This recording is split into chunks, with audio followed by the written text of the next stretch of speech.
Welcome to Teleport, a Blake 7 podcast. Conversations, explorations and celebrations covering that classic BBC science fiction series. Blake 7 was the thrilling space saga that somberly closed out the 70s, then fired us into the 80s, yet still being rediscovered by those who have come along since, first on VHS and cable, now on shiny discs or even streaming. Whether it's an old favourite or latest binge watch obsession, your course is confirmed for the next hour or so on Teleport. Hello, yes, here we are with more talk from the universe of Terry Nation's Blake 7. I'm your regular host, Dan Hadley, Birmingham's King of the Geeks and OG B7 survivor. I know, what can I say? Moisturise daily, everybody. And first things first, we can't thank you enough for the great reception to our opening show. There's been some terrific feedback, lots of enthusiasm and plenty of suggestions for what you'd like to hear. There's a lot recorded already, but we're listening. Stick with Teleporter, Blake 7 podcast from the Spacebook.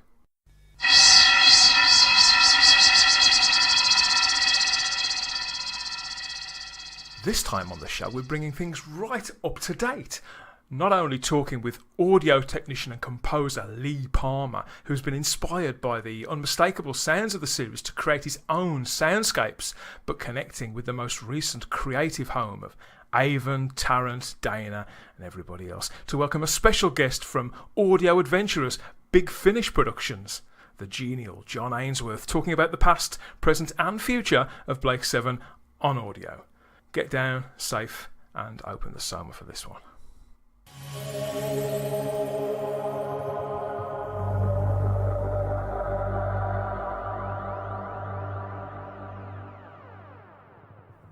Okay, now, Blake 7's not been in actual production on television for nearly 4 decades now, yet further stories do continue to be told.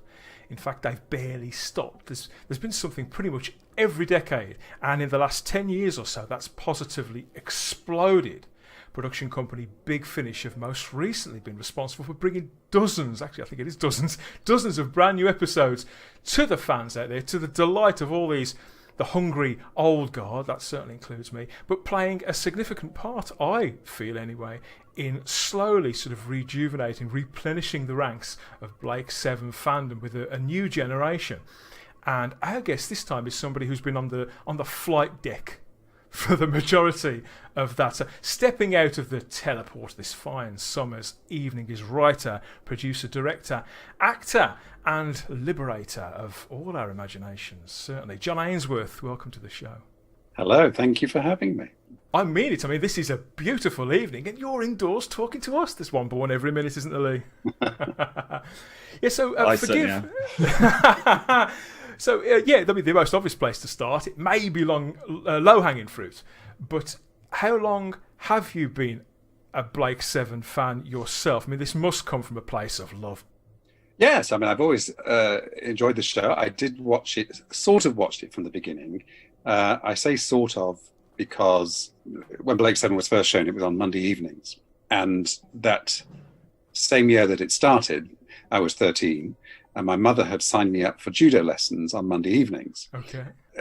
And I sort of quickly realised that I would rather watch Blake 7 than go to judo lessons. But they had been paid for and I had to go, or so I was told. So I think I watched the first episode in its entirety. That must have been on before my judo lessons started. And then I started going to judo. And I would get back from my judo lessons just in time to see the last 5 or 10 minutes of each episode of Blake. So on its original showing, I actually missed most of the first series, I think. And then I just sort of carried on watching it from the second series onwards. And of course, eventually was able to see the episodes I'd never seen on video. So yes, I loved it from the start. I particularly liked the third season. That was the one I was sort of most in love with, really. Yeah. And yeah, it's always seemed to be there, even after it finished.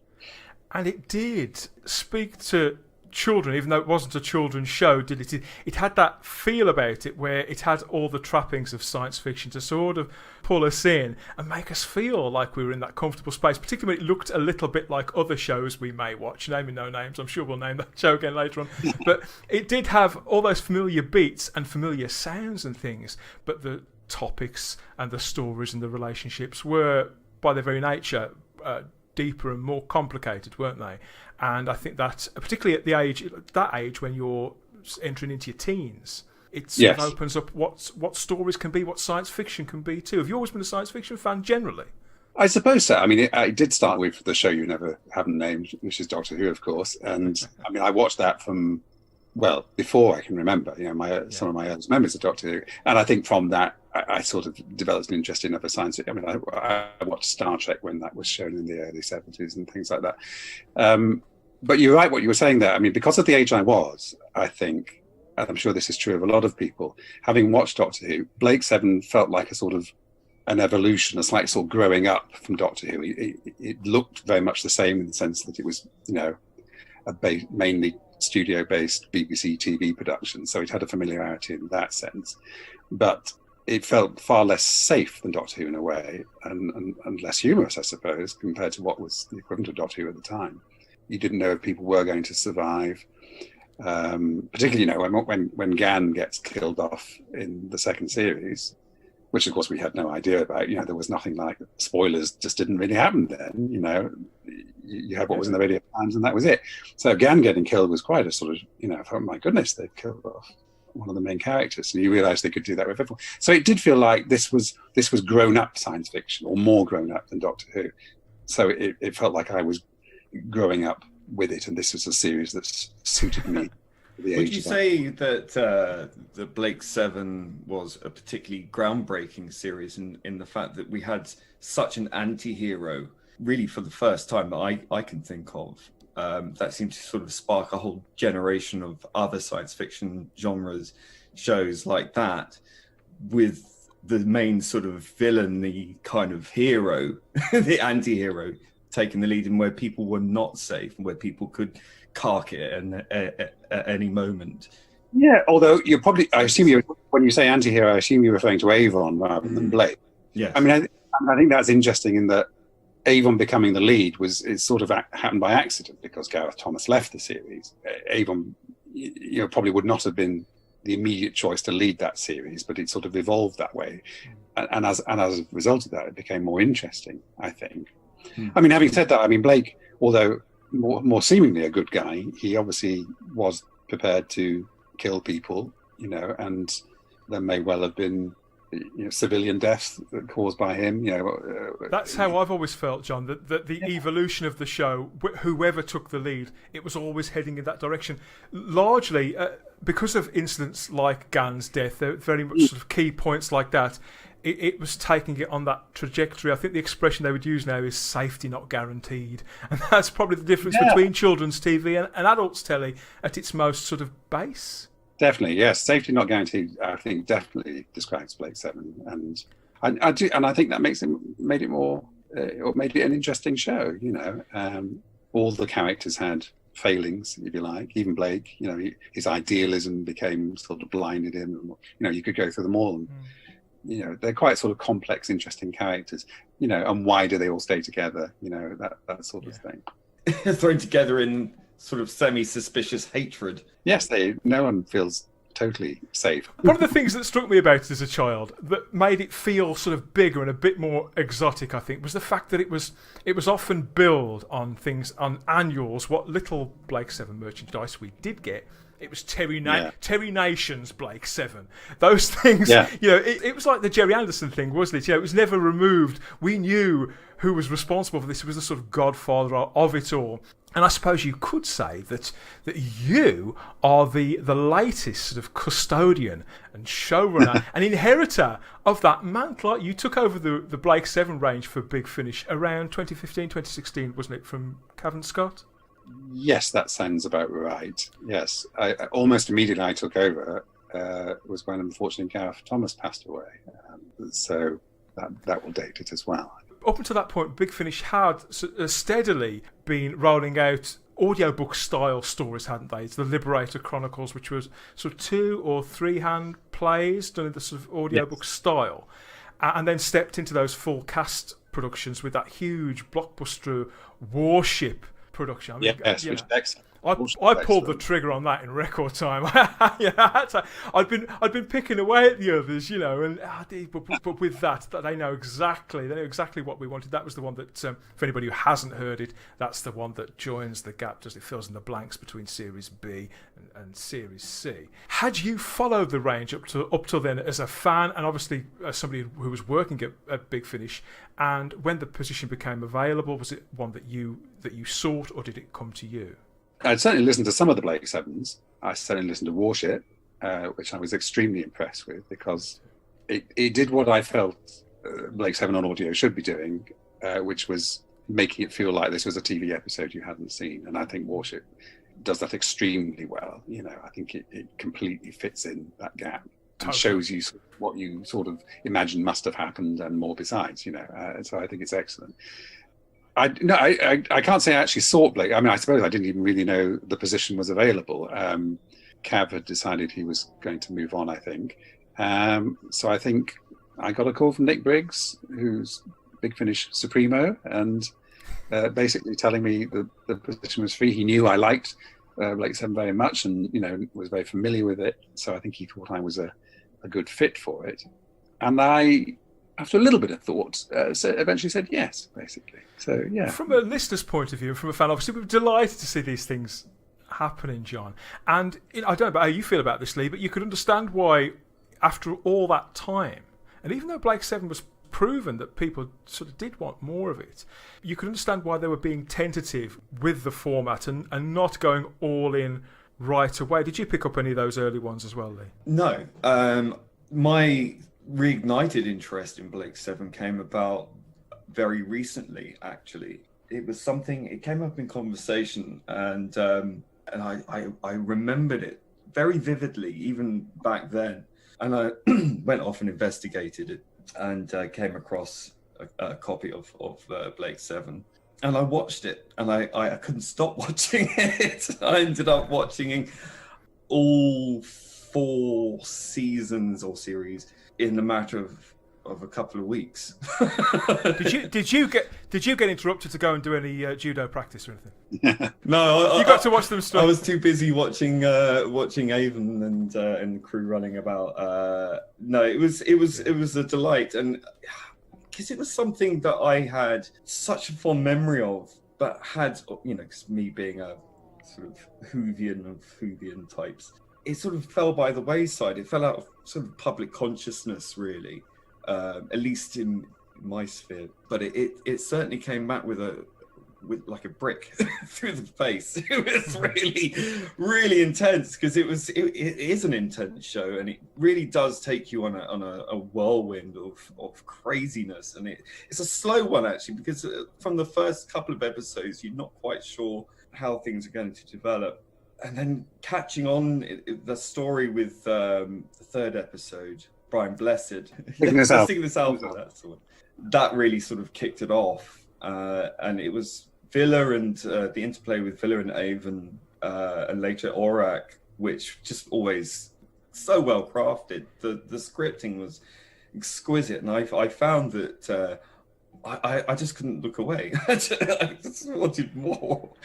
And it sort of taps into the childhood. It's funny, those relationships, they stayed with me as well. You know, there's a big gap in the time where I didn't see it too, you know, right up until the VHS tapes came out. But it was amazing, John, how quickly you can get back on the page with all those relationships.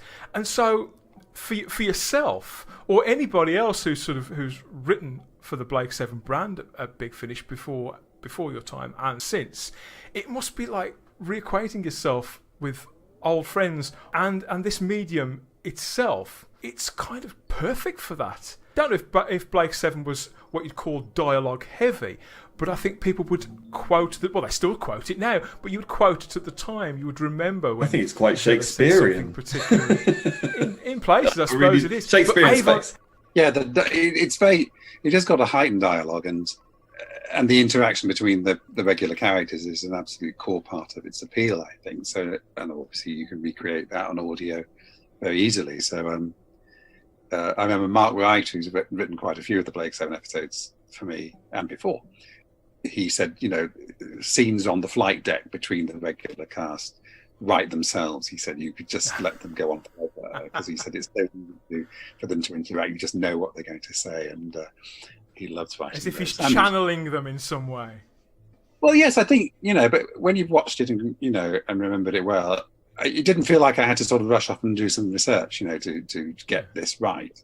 I felt I instinctively knew what was right and what wasn't right, and what would, because it's so evocative of a time, and I think anyone who grew up in that period of time really has that kind of hankering for those less complicated times, let's say.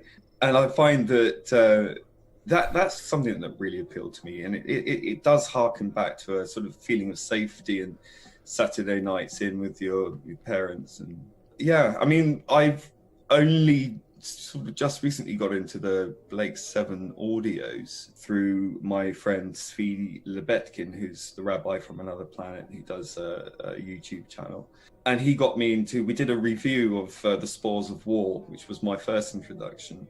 And yeah, we did a pretty good breakdown of the 4 stories and that. And see, coming from my perspective as a sort of sound design guy, I just love the sound effects and the world building, which, as you don't have the dodgy costumes, let's say, but you have the sound of Blake 7. You've got. I know. Did I say that? I'm sorry. Pajamas. I meant sorry. Dodgy costumes.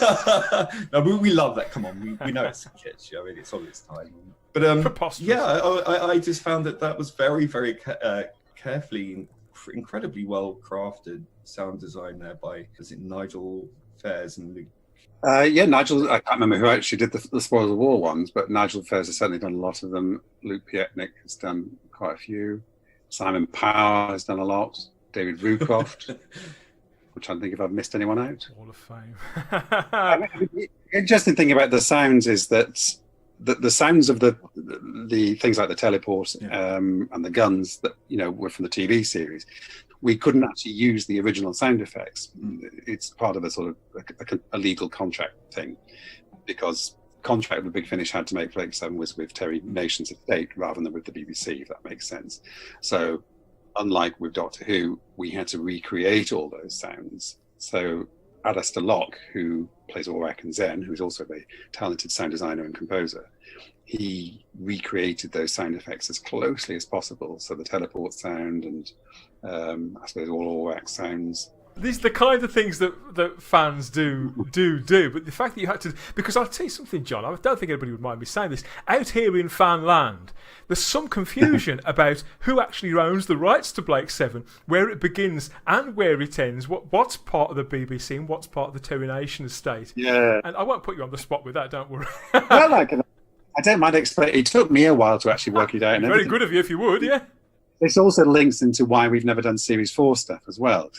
So basically, the Big Finish license to do Blake 7 is with Terry Nation Estate, independent of the BBC. But we do have an agreement with the BBC where we can use imagery from the TV series on the CD covers and the logo, the visual elements that they created. And we also have the rights to use the theme tune as well. As it stands, the basic agreement is we can use the concept of Blake 7, the regular cast that Terry Nation created, and anything from any episodes that Terry Nation wrote. Is this the difference then, John, between something being an intellectual property and actually a completed thing that's got all the visual components with a pre-established cast attached? It's all, even though you've got majority of the same actors playing the same roles. Is that, and that's how other like B7 Media and various other people have done other things with Blake 7. Is that what they buy the intellectual property to interpret how they will, including Big Finish? It must come in this instance. It must come down to the nature of Terry Nation's original agreement with the BBC, that he retained ownership of it, which I suspect must have come from. Which is why you see Terry Nation's Blake 7. That's part of that. you see his little signature. Whereas like something with like Doctor Who, which the BBC own completely, you can negotiate a license to use Doctor Who with the BBC, and you get everything that comes from there. I mean, you do still have to, like for the Daleks, for instance. If we use the Daleks in the Big Finish Doctor Who story, we still have to pay for a license to use them with the Termination Estate. Been done many times. It's not a problem, but it's still So if you use other people's creations, which aren't wholly owned by the BBC, like some companions are, some companions aren't. It depends who created them and how they started life. I'm so glad it's not my job to sort any of that out. I mean, looking at it from a purer place, it has to be said, at this point, long before you became involved with the Blake Seven range at Big Finish, you're no stranger to audio yourself. You were a key figure, some would say a pioneer, in the sniggering. No, but they would. Some people would say this because at the time it was almost unheard of when yourself and a few other names that I think a couple have been mentioned already, you pioneered the amateur Doctor Who range of audio plays, audio visuals they were called, weren't That's they? Right. So I've clocked your name on credits for several years. I won't say quite how long. That's fair to say. But for anybody out there who doesn't know what audio visuals was, can you sum that up? Audiovisuals was, it was a group of us creating Doctor Who audio drama on cassette, as it was then, because this is in the 1980s. Totally unofficial and unlicensed. And it was the equivalent of, while everyone else, or a lot of other people, were doing fanzines, instead of doing a fanzine, we did audio dramas. The sheer audacity, John. and they they start off, if you heard them now, the early ones are probably quite basic and everything, but I've heard one of them. they do evolve. We made about 28 of them ultimately over quite a few years, and by the end of it, I would say the latter ones were probably getting close to quality in terms of acting and post-production compared with the Big Finish ones. That's ultimately led to what Big Finish being, not exactly Big Finish being created, but Big Finish getting the license to do Doctor Who properly. Which at the time, of course, we never dreamed of. Nick Briggs played the Doctor in all but one of them. And of course he wrote a lot and did a lot of the post-production as well. And Nick had been to drama school, so a lot of his friends from drama school came along to play parts in the audiovisuals plays as well. I mean, none of it got paid. It was all just for fun and for love. Basically. Yeah. Was it very much a case of that was the only way you could get to make this kind of material in any kind of whole way, or did it come out of a genuine love of audio as a medium? That's a very good question. I think at the time it was just seen as a viable way of creating drama. I mean, I suppose probably if you'd asked us if we'd had the money and expertise, we would have preferred to be making our own television series. But of course, that is a lot more expensive and more time consuming. So audio seemed like a good way of doing it. So I don't think any of us were particularly avid Radio 4 drama listeners, but I think we were relatively familiar with it and just saw it as a viable way of doing dramas and doing them quite inexpensively. Scratching the itch. That's how I started. I used to get tape to tape and record Doctor Who audio stories, and then I'd sort of chop them up. Big Finish itself has evolved and broadened, hasn't it? And its output now includes so many, what do we call it, beloved IPs and franchises. I'm thinking of the Avengers, Terrorhawks, Adam Adamant Lives. I saw this very day there's a release went out that the next Adam Adamant Lives set's coming. I love that. But obviously it is a commercial enterprise now. This is bread and butter for a few people. But aside from that, how do you see it as a creative, the potential in some of these formats that have been rested sometimes for several decades? I mean, Blake Seven's a new kid on the block compared to Adam Adamant Lives. But was Blake Seven always a natural fit for audio for you? I think so. I mean, I think the general attitude is that anything can work in an audio drama format, or almost anything. If the scripting's right, is that? Yeah, it's just a way of sort of approaching it. And certainly the TV science fiction shows that we know Yeah, I don't think anyone would say, "Oh, there's no point touching that. We couldn't possibly do that." You know, it wouldn't work on audio. I don't think anyone ever says anything won't work on audio at Big Finish. There's always a way to do it. Yeah, I think it's not a barrier. I mean, the fact is that at the time, the generation of us that grew up watching it, we are the Star Wars generation. And all that spectacle, we couldn't quite believe, that just the opening shot it looked incredible of the original Star Wars film. And yet Blake 7 continued to burrow itself sort of deep into our hearts and stay with us. And it was about the characters, wasn't it? We may laugh a little at the costumes and at the special effects, and people used to snigger then. That's not why people watched it then, and it certainly isn't now. And when you come back to it in another format, to recreate it like this, it must be such a fine balance to strike, John, between recreating the version of it in our heads that we always wanted Blake 7 to be as big as it could possibly be, and to leave all the things behind that haven't aged so well. Is this something that you do as somebody who runs the line of products, something you oversee as a showrunner, literally a showrunner? Yeah, I mean, certainly with Blake 7, my intention had always been to make it feel as authentic as possible. And that does, I suppose, to some extent mean you're still playing within the parameters that the TV show had, even though technically we could actually do things bigger on audio. I mean, to some extent we have done, we've had massive space battles and things like that. It doesn't seem to daunt any of you. No, it doesn't daunting. I mean, I just, you can achieve anything really. But there's no point doing sort of Blake 7 and making it like Star Wars, if you see what I mean. Yes. You do have to, and on occasion there's a couple of things come up and you just think, is that quite Blake 7? Is that something we do? I mean, I'm always a little bit funny about robots in Blake 7, actually, even though there is sort of evidence for it. But I sort of not quite sure that you want to go too much into the sort of C-3PO R2D2 way. With Blake it's 7. more like the artificial intelligence, isn't it? More than walking about talking robots. It's more boxes, boxes of lights. Yeah, robots with personalities always gives me a slight pause thought, which, I think even at the time I had reservations about that in Star Wars. I thought, I'm not quite sure this makes sense.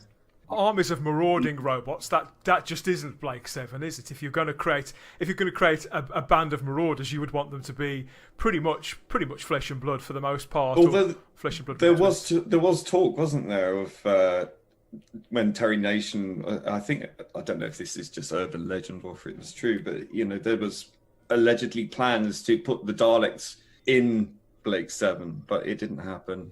I believe it was discussed. I don't think it got very far. I said, it must have just come up in conversation somewhere. So, but yes, clearly it didn't happen. So, which I think is probably a good thing. Out there in a parallel world, what's the greatest sort of creative coup that you feel that you've pulled off running the Blake 7 range? The Blake 7 creative coup. Well, I mean, I was very pleased to have been able to do the 40th anniversary story, and that really just happened by, after, I'd started my tenure, and then I think I just realised that, the 40th anniversary is coming up. We better do something about that, hadn't we? And so I proposed that we could, do a special one-off double-length release.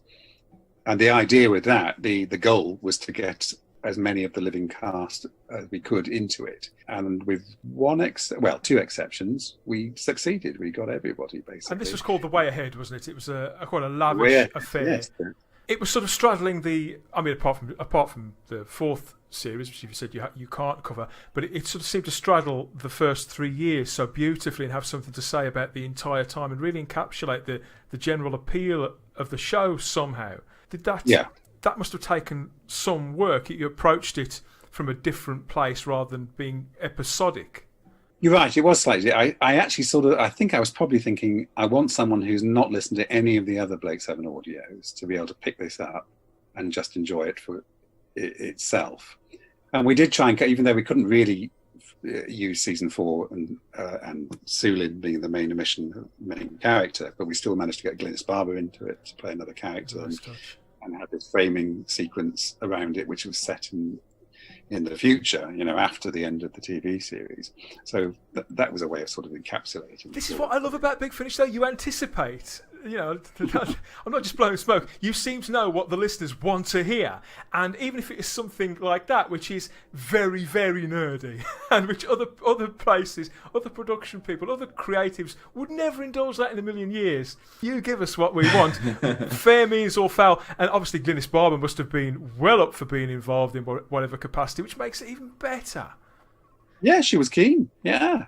And she came along and did her stuff, and it was thrilled to get her involved. And the casting of Yasmin Bannerman as well is quite an inspired choice. And I did read up on her, and she was quite an avid fan, wasn't she, growing up as a yes, child? It turned out she was. I mean, that sort of led to why she was cast. I can't take the credit for thinking of her as it, because she'd done other Big Finish stuff, Doctor Who, and I think she'd mentioned that although she loved doing Doctor Who, Blake Seven was the thing she really liked. Really? To someone else, not to me.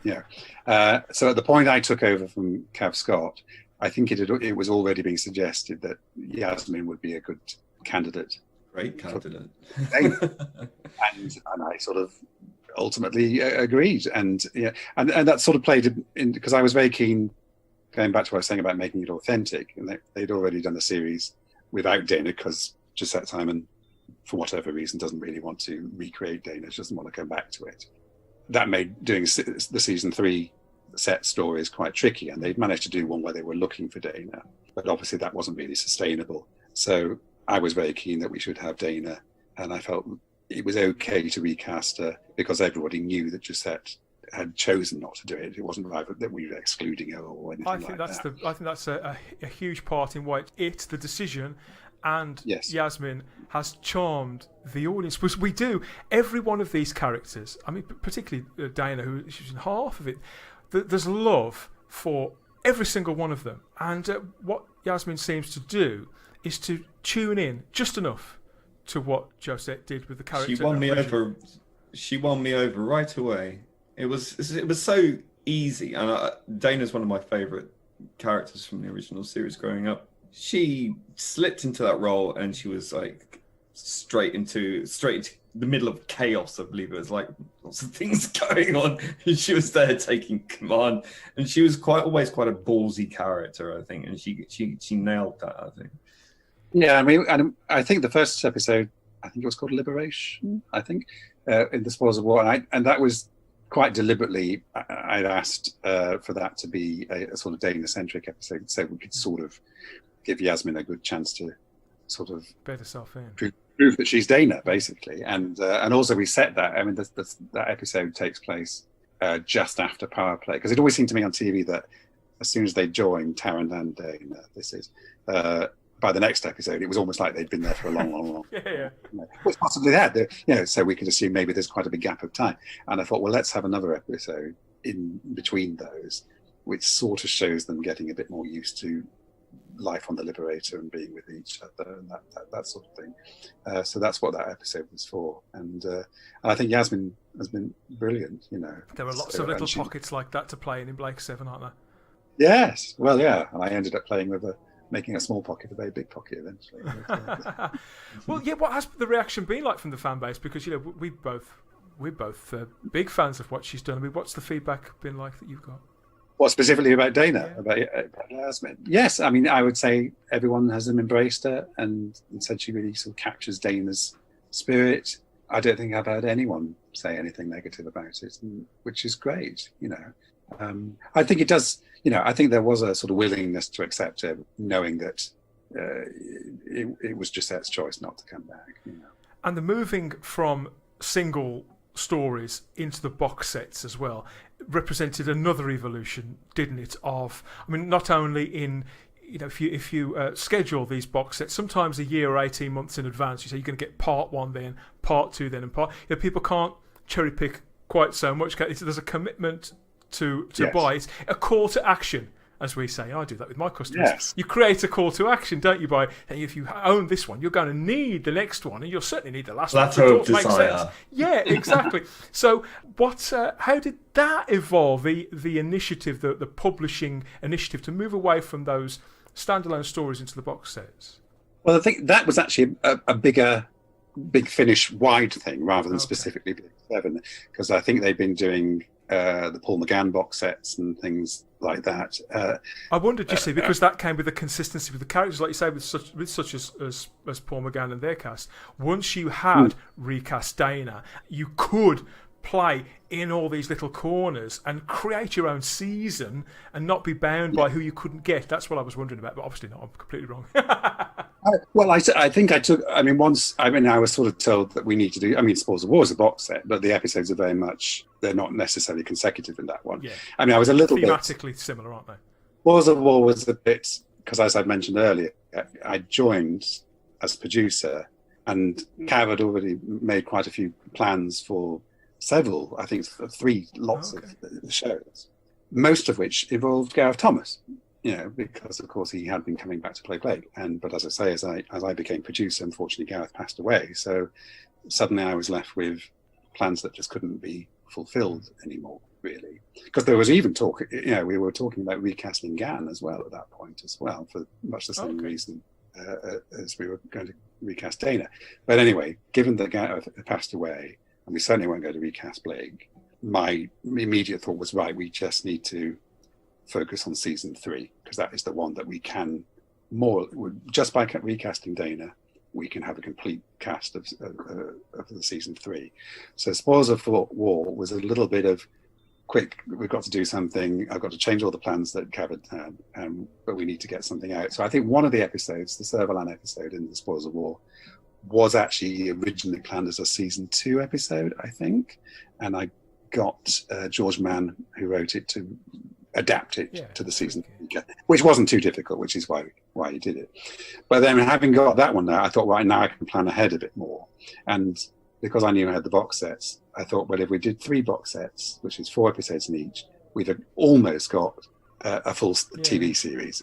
And again, that was, I thought that people like that, you know, and I particularly thought of the whole Star One second season, where you've got all your individual episodes, but a lot of them start linking in. There's a structure there, aren't there? An arc by modern standards. Yeah. And so I thought, right, we'll do that. You know, we'll have an arc, but we'll still have some episodes which have nothing to do with the arc. And I felt that way we were sort of tapping into the more of the format of the TV show. So I quite quickly came up with the story arcs for actually 3 seasons. One of them we'll never do now because Paul passed away, you know. So I came up with the idea for the first 2 and decided the best way to give it a sort of cohesion was have one writer help with the planning of it and writing the key episodes. So Steve Lyons, who's written lots of Blake Seven and knows it very well, and is very clever with it. He sort of masterminded the Crossfire season with me. And then Trevor Baxendale did the restoration season as well. And we would have done a 3rd one, but obviously plans changed. Well, it works beautifully, and all that attention to detail and that structure, it really does become apparent when we're listening. I haven't listened to all of them yet. I've been I've been savouring them all, because obviously we are at a very specific point with Blake 7 at the moment. I'm not sure when we're going to get some more. But yeah, simply because the fact that I don't believe in binging. I'm not a big binge watcher, John. So I'm certainly not going to. It is, but I'm certainly not going to binge listen. And yeah, I do like to take my time with these things. It's a sad reality, isn't it? With programs and properties that are approaching a sort of a vintage status. There's some of the talent and some of the people that we love so much. In recent years, we've lost several of those beloved cast members and obviously friends and colleagues of yours, and Gareth, Jacqueline, and just over a year ago, wasn't it, that Paul Darragh passed away? Yes, almost exactly. So understandably, the Blake 7 range, I understand it is on hiatus at present indefinitely. Is there any... It's sort of. I mean, we are going to carry on doing full cast dramas of some kind. I mean, I can't really tell you everything yet because I'm big pop of announcement, and I don't want to upset the Big Finish press people. But yes, the idea. I can edit out all this, John. Don't worry. Tell us later. Yeah, the idea is that we have come up with a format that can still tell stories within the Blake 7 universe, and still give opportunities for the surviving cast members to be part of it, if that makes sense. So if you like, it's almost like Star Trek Next Generation, and now you've got Deep Space Nine. we're going to do the Deep Space Nine. No, not literally. Of course. Yeah. I set in the same universe, but seeing things from a different place, different angle, with some different characters. But you're still going to meet some people you already know. Basically. Necessity is the mother of invention, and I get the impression that the cast members they loved the universe, and they loved the fan base. Those of them who aren't with us any longer, and the ones who are still with us, still very much part of it, and very encouraging of fans, and very supportive of Big Finish as a company. I mean, obviously, you do employ them, but you can tell you can't fake that sort of thing. That must make you very proud.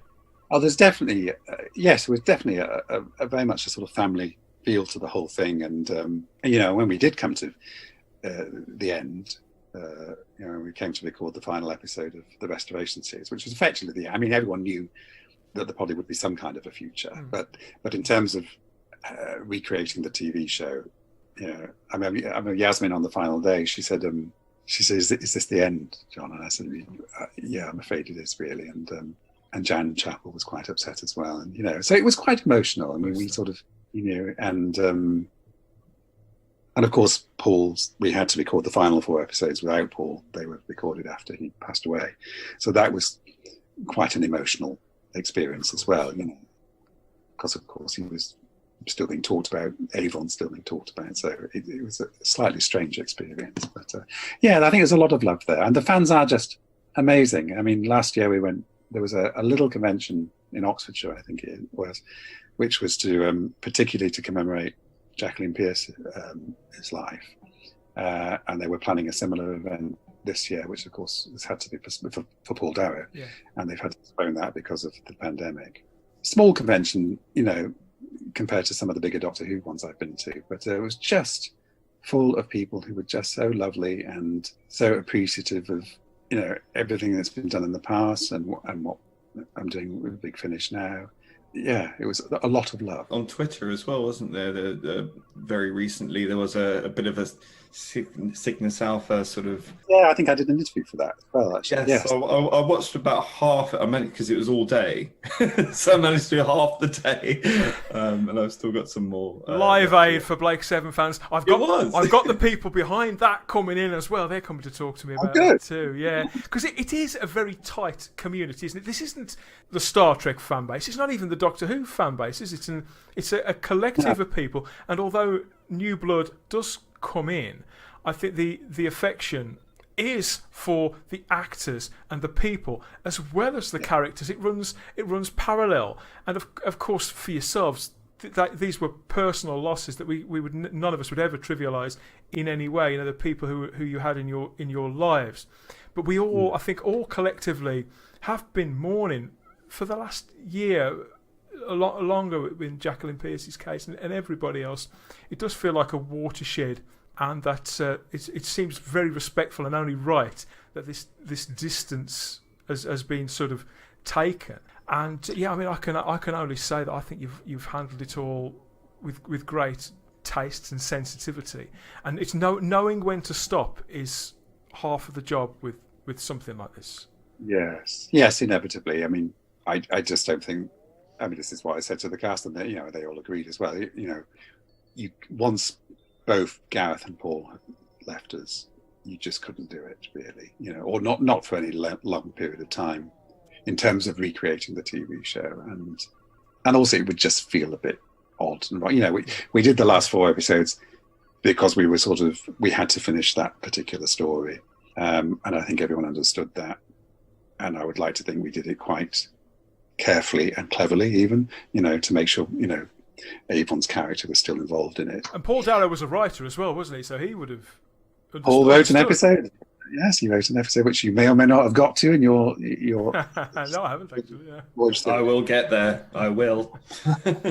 Yes, he was a writer, and of course he wrote a trilogy of books, which were all set after the series, and it was those books we took some of his ideas with his permission from them, which were in the Way Ahead anniversary story.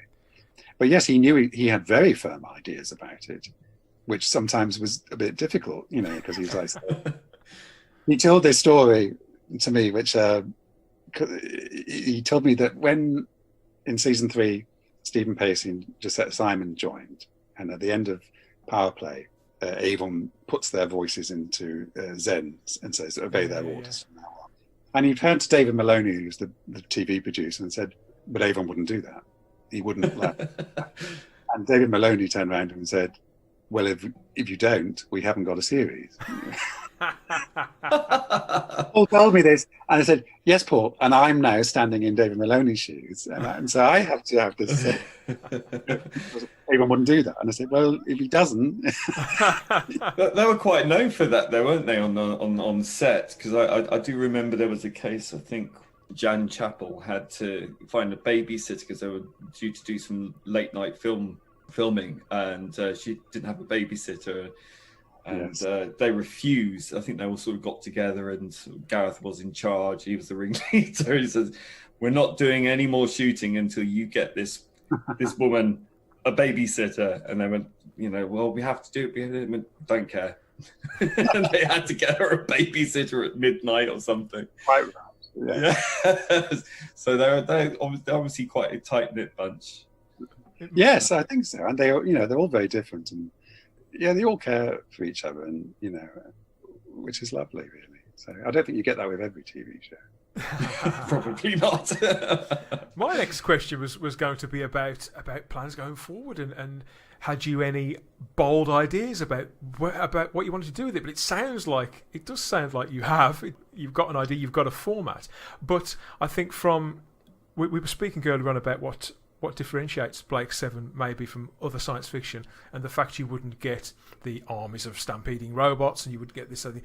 As the world turns and changes, we're now, as we speak now, we're in the middle of 2020, which has been an unprecedented year on 2, 3, 4 levels. It never seems to stop, and I'm certain that this will fuel science fiction writers probably for several decades to come. But as somebody who produces content and who writes stories and creates worlds, as you said earlier on, do you recognise untapped potential themes and fertile ground where to take Blake 7 in that respect, not just with the characters, but with ideas and with stories, while we point at that sort of very particular dystopian Terry Nation future? Yes. Yeah, I think there's a lot of material to tap into, and I've certainly always encouraged the writers to do that. We had Una McCormack's episode was about manipulating the media and using that to sort of fake news effectively, I suppose, and of course the whole idea of sort of terrorism stroke freedom fighting, and what's the moral ambiguity about all of that. I think that's a never-ending sort of rich storytelling which can be explored in so many different ways. And they are the grey areas that Blake 7 always liked to play in, didn't they? Exactly. Yeah, and have those sort of arguments, discussions, and it's not black and white, and no one ever really wins the argument. Avon always wins the argument. Thinks he wins. Yeah. Looking back across your CV, John, I noticed there, amongst all these credits, it also has you listed as an actor. And so I thought, just as we sort of wind things up a little bit, I was wondering, from the writing and the directing and all the rest of it, is there one part in Blake 7 that you, as an actor, would choose to play, given half the chance, that you have secretly coveted this entire time? It could be one of the regulars, or it could be somebody from a particular episode. Well, don't pretend you haven't thought about it. well, I mean, the funny thing is, I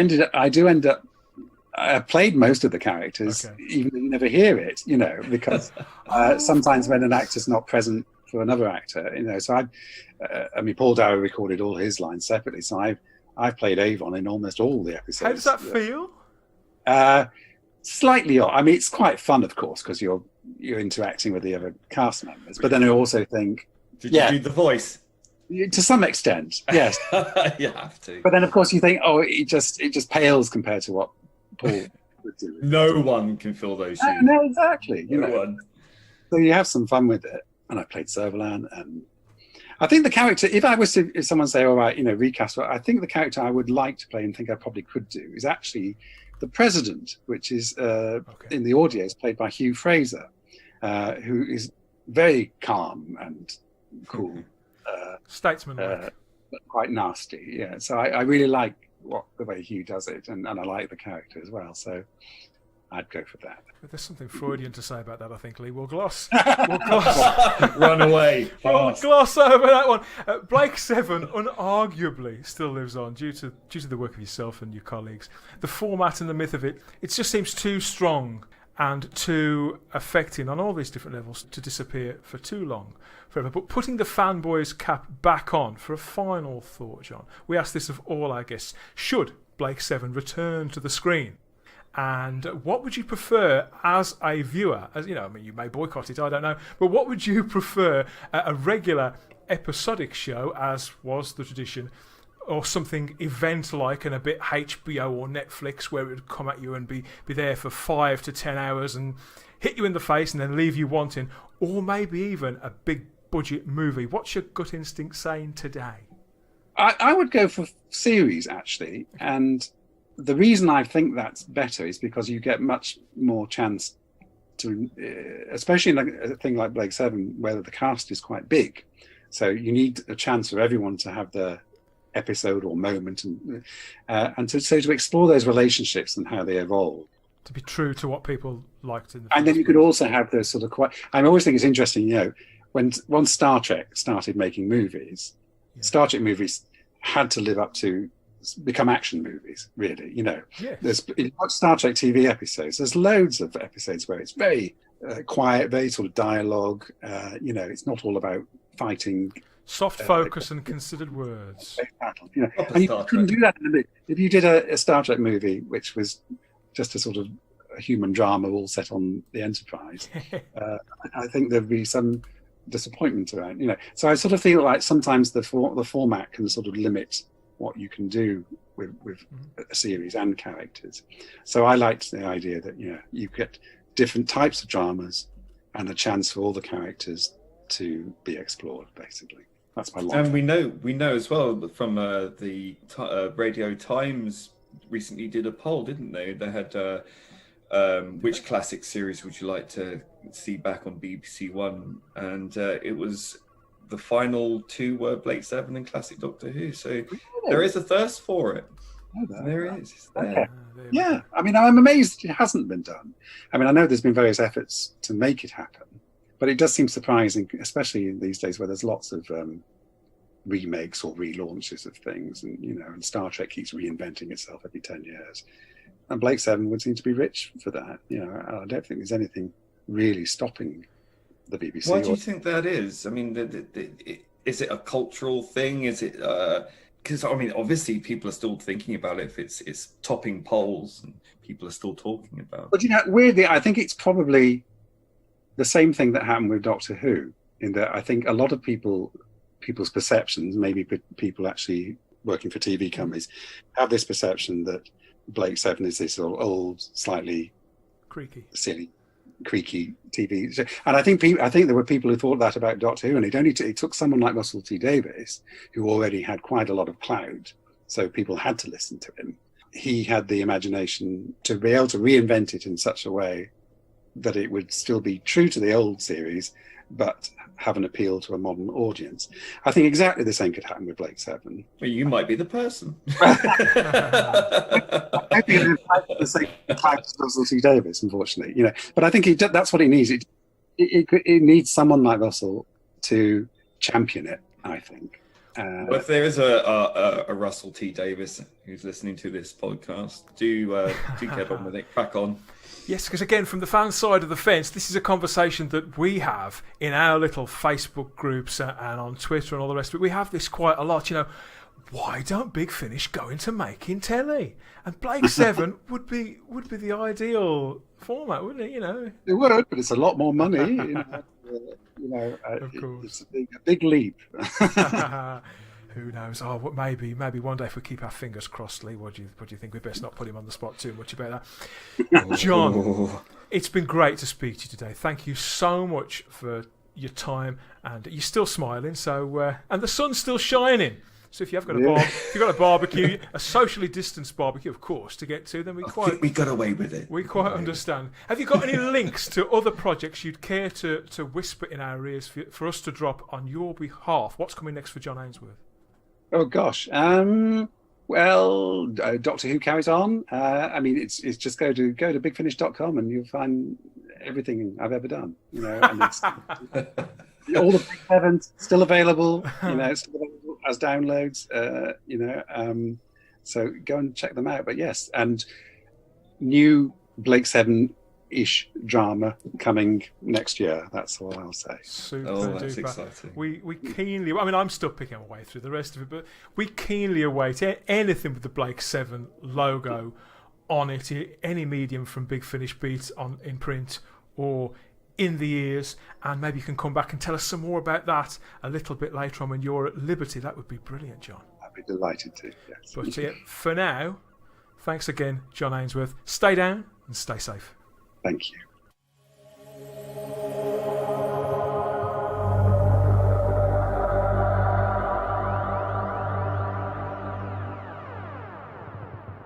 And there we are. Good, wasn't it? That's episode 2 of Teleport delivered. I'll be back with more intergalactic intelligence soon. Look out for that wherever you found this. Rolling out on the podcatcher of your choice or over on the Spacebook's YouTube channel. All our links are in the show notes and the descriptions over there on the world's biggest streaming platform. And yes, don't be shy. We're not telepaths here. Get in touch. Let us know what you think. Email teleport, care of the Spacebook, at outlook.com. And if you feel like signing up with a ragtag bunch of fellow Blake 7 fans, join the Teleport Facebook group. Just enter Teleport, a Blake 7 fan group, into the search field there, and you're away, standard by however much that 4G can take. I'm Dan Hadley. You can hunt me down on Twitter and Instagram as the Spacebook, talking about whatever catches my eye, imagination, or both in popular culture. Cheers to Lee, and sincere gratitude to John Ainsworth and the good people at Big Finish. And thanks to you for listening in. Join me again next time here on Teleport, a Blake 7 podcast.